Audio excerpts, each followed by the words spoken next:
Sa Parang Maguindanao del Norte, 4 na individual ang arestado matapos maaktuhan umano sa loob ng isang drug den sa isinagawang police response operation. Ang blotter sa report.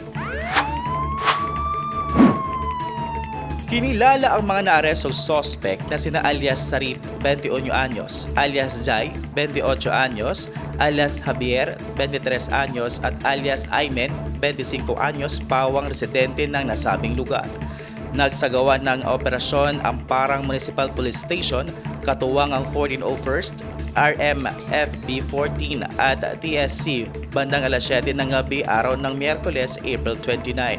Matapos makatanggap ng sumbong mula sa isang concerned citizen kaugnay ng umano'y iligal na aktibidad sa isang drug den.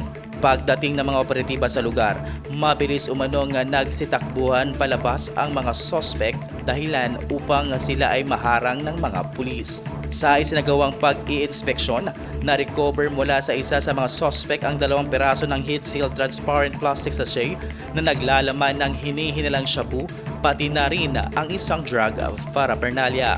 Ang mga nakumpiskang ebidensya ay dinala sa himpilan ng pulisya at nakatakdang isailalim sa pagsusuri ng Philippine National Police Forensic Unit para sa kaukulang disposisyon. Nahaharap ang mga suspect sa kasong paglabag sa Republic Act No. 9165. Vermon Calis, iMinds Philippines.